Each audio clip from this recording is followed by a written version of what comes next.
ni Sister Maribeth Gamutan. Palakpakan natin ang Diyos.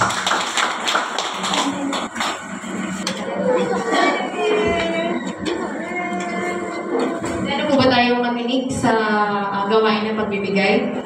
So, hindi na po magdadasal, nagdasal na po si Sister Mila para sa ating exhortation. So, bakit nga ba? Why should we give our money to the church? Bakit kailangan natin ibigay yung pera natin sa church? Naiisip ba natin? Naiisip ko ba? Pinaghirapan ko itong kinita ko na to eh. I work hard for this. Bakit kailangan ibigay ko sa church? So, ang pagbibigay, it's not just making a sacrifice. It's also about receiving yung blessings na nanggagaling kay Lord. Ayon sa Malakias 3:10, dalhin nyo ng buong-buo ang iyong mga ikasampung bahagi sa tahanan ng Diyos upang matugunan ang pangangailangan sa aking tahanan. Subukin nyo ako sa bagay na ito kung hindi buksan ko ang mga bintana ng langit at ibuhos sa inyo ang masaganang pagpapala. So this Malakias 3:10 is hindi na po bago sa ating pandinig. Alam na po natin ito sa verse na ito. This is already proven by the Christians na kapag totoo kang nagbigay, ibubuhos sa iyo ng Panginoon ang pagpapala. We all know na ang susi ng biyaya ng Panginoon, ang susi ng bintana ng langit ay sa pagbibigay. So God is so amazing na when we give to Him, naghahanap siya ng paraan. He always find a way na i-bless niya tayo in return dun sa ginawa nating mabuti. Minsan sa paraan na hindi natin inaakala. Minsan ginagamit ang ating mga kapatid. Minsan ginagamit pa yung mga hindi Kristiyano para lang ma-bless tayo. Minsan magtatanim ka, hindi mo siya nakukuha now. Pero we will reap what we sow. Harvest natin at the right time. Lahat ng itinanim natin mabuti sa kabutihan ng Panginoon. Hindi lamang natin nag-receive yung blessing niya through material things, kundi sa pag-iingat niya sa atin sa araw-araw. Araw-araw sa daan namin, daming na aksidente, pero kami, iniingatan kami ng Panginoon na makauwi, makapunta sa aming mga trabaho. Ang aking mga anak na iiwanan ko sa bahay, makakarating sila at makakauwi ng safe. That is a great blessing kasi pag kinuha ka na ni Lord, sa isang iglap, mawawala ka eh. Kaya we have to always be thankful to sa Lord. So sa 2 Corinto naman, 9:8, sinabi dito, magagawa ng Diyos na pasaganahin kayo sa lahat ng bagay at higit pa sa inyong pangangailangan upang magamit kayo sa pagkakawagawa. So truly, kayang-kaya tayong i-bless ni Lord abundantly. Marami nyo kahit finite, infinite na blessing marireceive natin kay Lord. Kaya huwag tayong manghihinayang o matakot. Huwag kang magkaroon ng pangangamba sa pagbibigay mo sa Panginoon. Kasi nakikita yan ni Lord.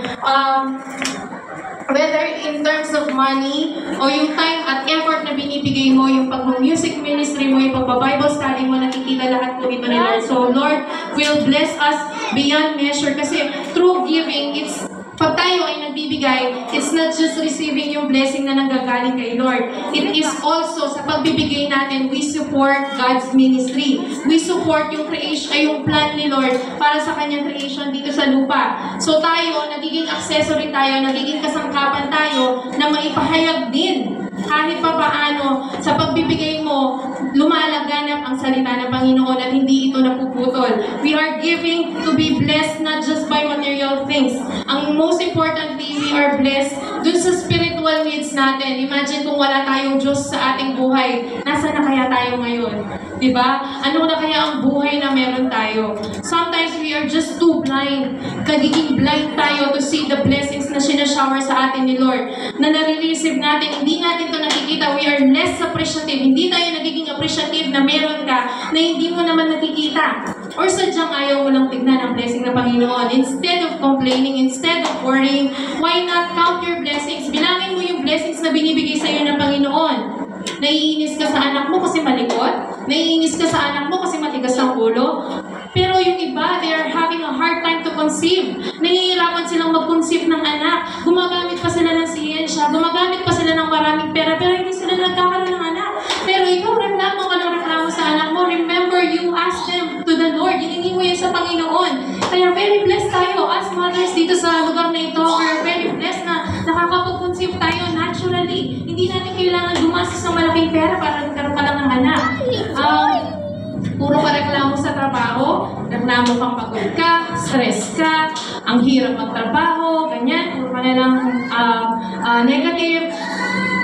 Ang hirap na walang trabaho. Mind you po na mas mahirap ang walang trabaho. Mas mahirap na wala kang sweldo na ihahapag sa mga anak mo. We should be thankful that we have jobs. Ang iba walang trabaho, pero ikaw, appreciate mo yung work mo kasi hindi naman lahat nabibigyan ng chance na katulad ng business mo, katulad ng trabaho mo.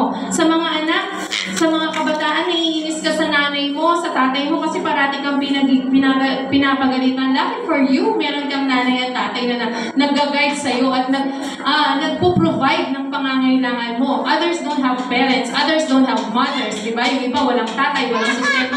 Kung meron man silang tatay, yung iba hindi sila nabibigyan ng sustento ng gagaling sa tatay nila. Kaya tayo na narito, very blessed tayo na meron tayong magulang na nag-guide at nagdidisiplina. Nagre-reklamo ka sa hinain ng nanay mo na pagkain. Bawa, yung ulam mo, everyday na lang. Itlog ang ulam mo, nagre-reklamo ka, but other people don't have food to serve on the table. Kailangan pa nilang pulutin sa daan. Nakikita naman natin ang mga busurero rugunin, kalkalanda pa yung pamangan yung basura para magkaroon lang sila ng pagkain. Mga ibang bata, kailangan pa nilang mamalimos para lang magkaroon ng pagkain. Sa mga estudyante ko, I teach them to pray. Sabi ko, you have to pray, magdasal kayo kasi ang mga ibang bata, wala silang kinakain. Kayo, very blessed kayo na binibigyan kayo ng pagkain ng Panginoon. Kaya sa mga ibang kabataan na makamundo, na iba yung ginagawa nila, we are very blessed parents na mga anak nyo ay namumold dito sa church, nagpa-Bible study. Isa na rin sila sa mga sa nagsashare ng Word of God. And others, mga ibang tao, hindi sila nakakapakinig ng salita ng Panginoon. Pero tayo, we are very blessed. We are very spiritually blessed kasi nakakaparinig tayo. And also, nakakapag-share din tayo ng salita ng Panginoon. So, instead of complaining, learn how to count your blessings. Learn to appreciate what you have. As a teacher, mahirap pong magturo, no po? Pero I look into it as a positive, in a positive side, through teaching, nadadala ko po sa mga bata ang Diyos, through my singing, through stories, through pagpe-pray. Nagkakanta kami na mahal sila ng Panginoon. That is a great finding your purpose sa trabaho mo, finding your purpose in your life. Ito pala yung purpose ko, maidala ang Panginoon sa mga batang maliliit na ito.